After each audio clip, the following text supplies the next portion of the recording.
دوستو آج کی ویڈیو میں ہم آپ کو تفصیل سے بتائیں گے کہ ذوالفقار علی بھٹو کے بیٹے شاہ نواز بھٹو کو کس نے قتل کیا اور کیوں قتل کیا۔ ہم آپ کو یہ بھی بتائیں گے کہ بھٹو کی پھانسی کے بعد شاہ نواز اور مرتضیٰ نے تعلیم چھوڑ کر تشدد کا راستہ کیوں اپنایا۔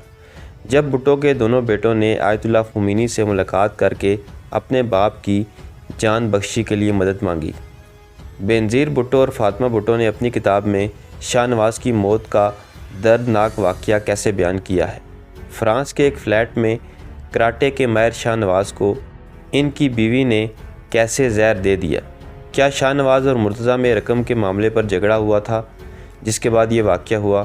کیا ضیاء الحق اور خفیہ اداروں نے شاہ نواز کو مروایا۔ ضیاء نے شاہ نواز کی لاش کو پاکستان آنے سے کیوں روکا۔ آج کی ویڈیو میں ہم انہی تمام موضوعات پر بات کریں گے، تو چلتے ہیں ویڈیو کی طرف۔ یہ بھٹو خاندان کی آخری ری یونین تھی جس میں کنبے کے تمام افراد شریک ہوئے۔ بھٹو خاندان کی چھٹیاں اور پکنک اس وقت ماتم میں تبدیل ہو گئی جب انہیں ذوالفقار علی بھٹو کے سب سے چھوٹے بیٹے شاہ نواز بھٹو کی موت کی خبر ملی۔ خاندان فرانس کے تفریحی مقام کینز میں فیملی ری یونین کے لیے اکٹھا ہوا تھا۔ 1979 میں ذوالفقار علی بھٹو کی پھانسی کے بعد بیگم نصرت اور بینظیر کی طویل قید اور نصرت بھٹو کی بیماری کی وجہ سے اس خاندان پر المیہ بادستور منڈلاتا رہا، اور پھر 26 سال کے شاہ نواز بھٹو کی پراسرار موت نے انہیں ایک اور المیے سے دوچار کر دیا۔ جب 5 جولائی 1977 کو فوجی بغاوت کے ذریعے ذوالفقار علی بھٹو کی متحب حکومت کا تختہ الٹا گیا، تب شاہ نواز بیرون ملک زیر تعلیم تھے۔ ان دنوں وہ چھٹی پر پاکستان آئے ہوئے تھے، لیکن والدین کی ہدایت پر تعلیم جاری رکھنے کے لیے واپس سوئٹزرلینڈ چلے گئے۔ بھٹو کو 18 مارچ 1978 کو لاہور ہائی کورٹ کے چیف جسٹس نے سزائے موت سنائی، تو شاہ نواز والد کی جان بچانے کے لیے بین الاقوامی مہم میں اپنے بھائی میر مرتضیٰ بھٹو کی مدد کرنے کے لیے لندن پہنچے۔ نصرت اور بینظیر دونوں ہی پاکستان میں رہیں، جبکہ لندن میں مرتضیٰ اور شاہ نواز نے ضیاء مخالف ریلیوں کی قیادت کی۔ مرتضیٰ نے طاقت کے ذریعے ضیاء حکومت کو گرانے کا فیصلہ کیا اور شاہ نواز نے اپنے بڑے بھائی کی قیادت قبول کی، جس کے بعد وہ مرتضیٰ کے ہمراہ بیروت گئے، جہاں فلسطینی عسکریت پسندوں کے ایک گروپ نے دونوں کو گوریلا جنگ میں کریش کورس کروایا۔ اس وقت بیروت خانہ جنگی کی لپیٹ میں تھا۔ مرتضیٰ بھٹو نے الذوالفقار نامی تنظیم بنائی جو کہ پاکستان میں ضیاء حکومت کے خلاف مسلح جدوجہد کر رہی تھی۔ بھٹو کے کئی بین الاقوامی رہنماؤں سے ذاتی تعلقات تھے۔ جب ایران میں انقلاب کے بعد امام خمینی اور ان کے پیروکار برسر اقتدار آئے تو شاہ نواز نے نئی ایرانی حکومت سے رابطہ کیا اور کچھ ہی عرصے میں امام خمینی کے ساتھ ملاقات کا انتظام کرنے میں کامیاب ہو گئے۔ دونوں بھائیوں کو بطور مہمان ایران آنے کی دعوت دی گئی تھی۔ انہوں نے قم میں امام خمینی سے ملاقات کی۔ خمینی نے انہیں یقین دلایا کہ وہ ان کے والد کی زندگی بچانے کی کوشش کریں گے۔ والد کو سزائے موت ملنے کے بعد مرتضیٰ اور شاہ نواز کی طرز زندگی میں ایک ڈرامائی تبدیلی آئی۔ یہ ہارورڈ اور آکسفورڈ کے علمی کام سے گوریلا نیٹ ورک کی رہنمائی کرنے تک کا سفر ہے۔ انہوں نے شمالی افریقہ اور مشرق وسطیٰ مغربی یورپ کے ایک دارالحکومت سے دوسرے دارالحکومت تک کا سفر کیا۔ اکثر اپنے مرحوم والد کے کاشت کیے ہوئے روابط کو استعمال کیا تاکہ ان کی تنظیم کے لیے فنڈز اور اسلحہ اکٹھا کر سکیں۔ دونوں بھائیوں نے افغان وزارت خارجہ کے ایک اہلکار کی بیٹیوں سے شادی کی۔ شاہ نواز بھٹو اپنی اہلیہ ریحانہ اور 3 برس کی بیٹی سسی کے ساتھ چند روز قبل ہی اپارٹمنٹ میں منتقل ہوئے تھے، جبکہ ان کی والدہ نصرت فرانس کے جنوب میں زیر علاج تھی۔ بھٹو خاندان نے ہمسایہ نائٹس میں اپارٹمنٹ لے رکھے تھے۔ بینظیر رہائی کے بعد لندن میں خود ساختہ جلا وطنی کی زندگی گزار رہی تھی۔ خاندان کی ری یونین کے لیے مرتضیٰ بھٹو دمشق سے اور صنم بھٹو لندن سے اپنے شوہر ناصر حسین کے ساتھ فرانس آئی تھی۔ رات کو اور دیر تک خاندان کے افراد گھومتے اور گپ شپ کرتے رہے۔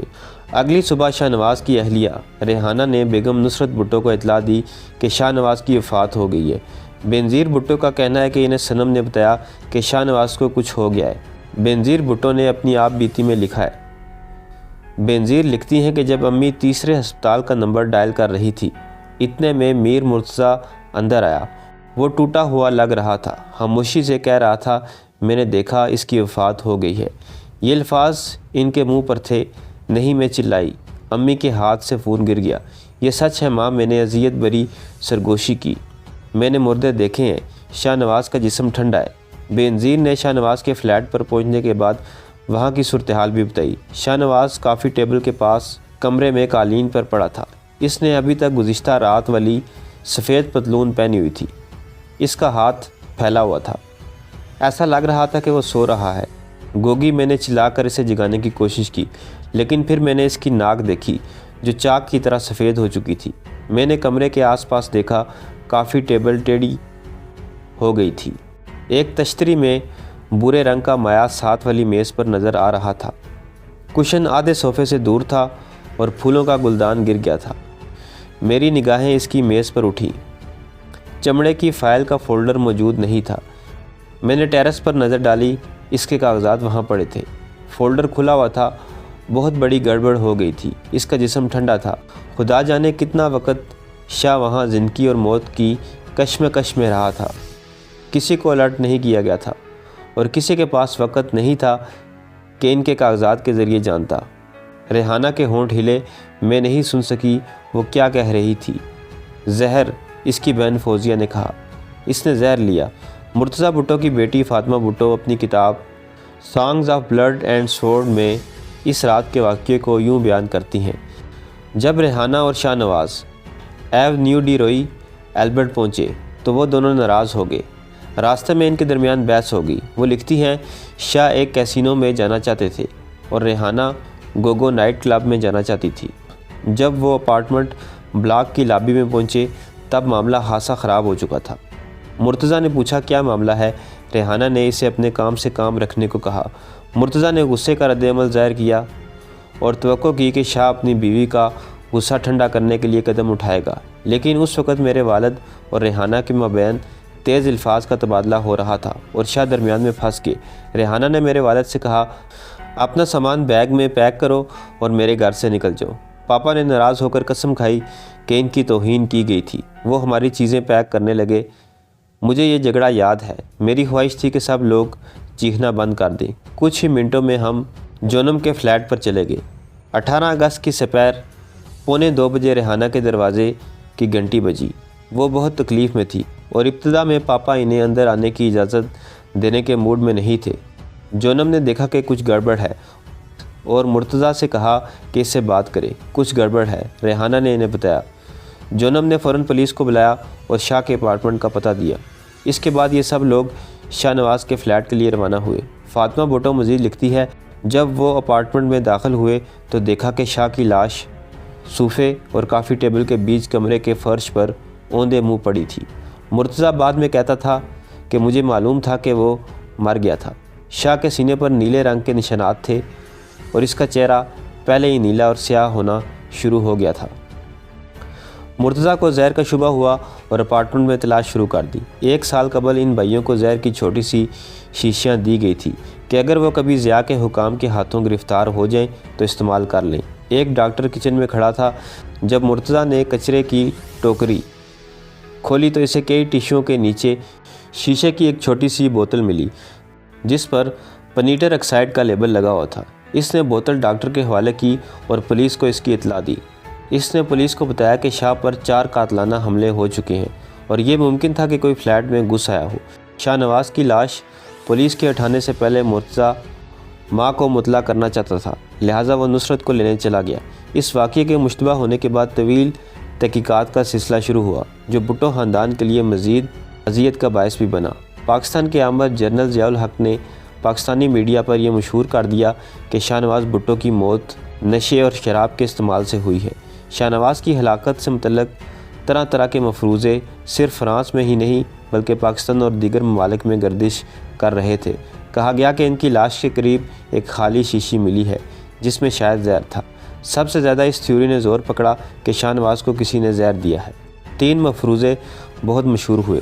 پہلے مفروضے کے مطابق بیگم نصرت ناخوش تھی کہ انہوں نے ایک افغان اہلکار کی بیٹی سے شادی کی ہے، جبکہ ذاتی طور پر وہ ایرانی نسل کی لڑکی کو ترجیح دیتی تھی۔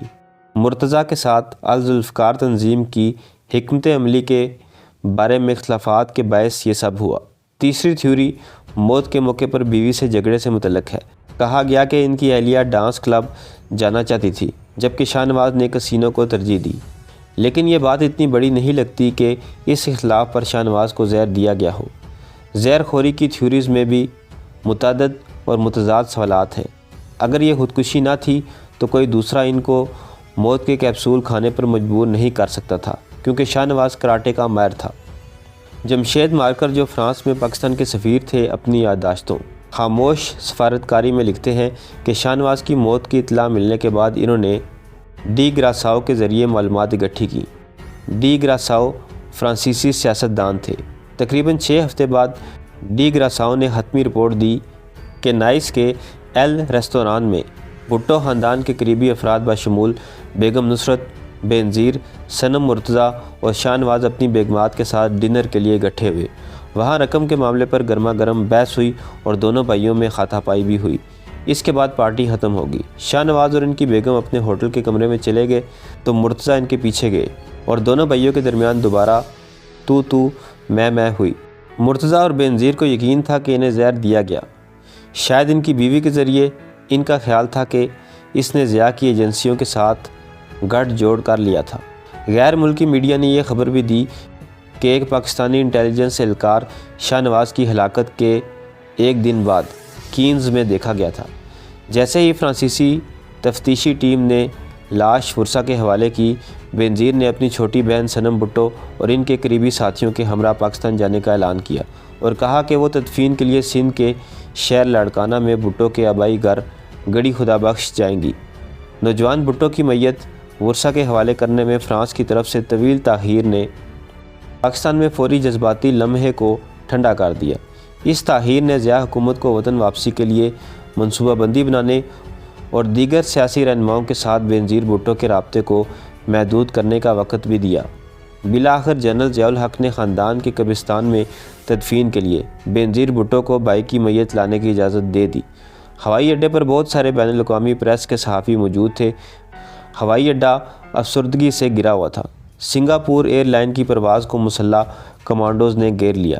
اسی اثناء میں شاہ نواز کی لاش کو فوکر طیارے میں منتقل کیا گیا جس کی منزل لاڑکانہ تھی اور اس پر پیپل پارٹی کے جھنڈے اور گلاب لگے ہوئے تھے۔